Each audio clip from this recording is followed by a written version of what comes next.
morning. This is your weekly update with Jim Stewart. I'm the Chief Investment Officer here at Worth Asset Management. Today is September 11, 2023, and we will never forget. Let's go over your three threes for the week. Our first one is our top 10 major asset classes, their performance, and how we're positioned. Then let's take a look at the chart of the S&P 500 and its support and resistance zones. And then last, let's take a look at our top three market movers for the week. So let's jump on in. Okay, let's go over the top three market headlines from last week. All major U.S. stock indexes fell for the week, with the equity markets falling between 1 and 2%, giving up most of the ground they had gained the previous week. And unlike last week, the NASDAQ underperformed the S&P 500 and the Dow, largely coming from Apple, which declined 6% for the week, following reports that the Chinese officials are being prohibited from using Apple devices. The semiconductor index also sold off in sympathy of that. The ISM services PMI came in mixed last week, as it showed that service sector activity accelerated in August, but prices also increased at a faster pace. The price of U.S. crude oil rose on Friday to the highest level since last November, eclipsing $87 per barrel. The price has climbed now nearly 10% over the past 2 weeks amid renewed oil supply concerns, adding to the inflationary pressures across the broad economy once again. On to bonds. The Treasury yields climbed this week as market participants reacted to the aforementioned economic data.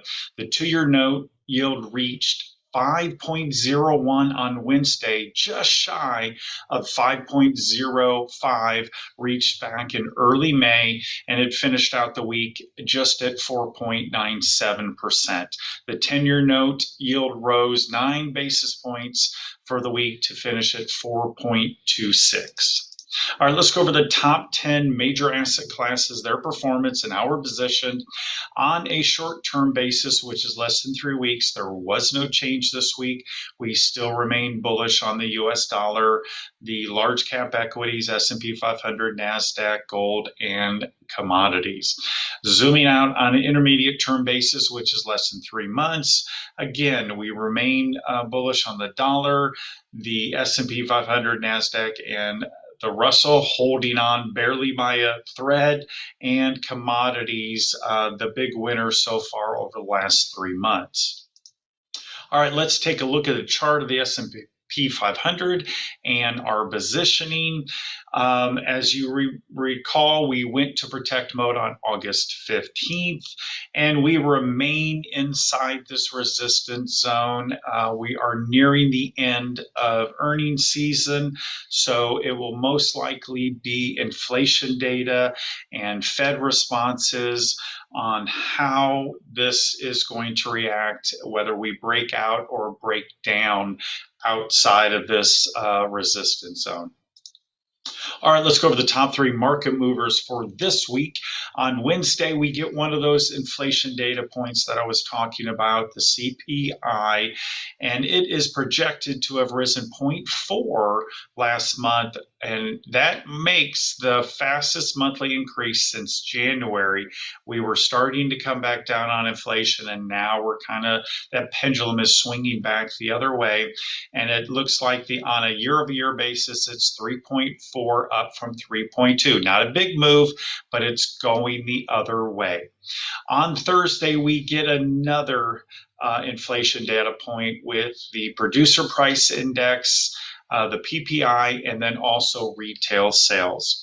The PPI, which tracks the inflation from manufacturers and wholesalers, likely rose 0.4 last month, up from 0.3 the month prior. So year over year, it's looking like 1.3 on an annual basis, up from 0.8. Again, going the other direction now. We also get a look at retail sales for August. And again, they're not adjusted for inflation. They likely rose 0.4 last month, coming down from 0.7 the month prior. So as you can see, as inflation starts to go back up, the consumer Federal is pulling back. On Thursday, part 2, we get the ECB policy meeting. And why that's important? Well, they have raised 9 consecutive times since last summer. And where we have paused, most likely they are going to pause at this next meeting. So that'll be a closely watched data point to see if that actually happens. Their benchmark deposit rate is right now at 3.75 from their record low of negative 0.5. So that one will be watched also on Thursday. That's it for this week. Thank you for joining us. Our next update is Monday, September 18th. As always, continue to subscribe, like, and follow, and we shall see you next week. Have a great week trading.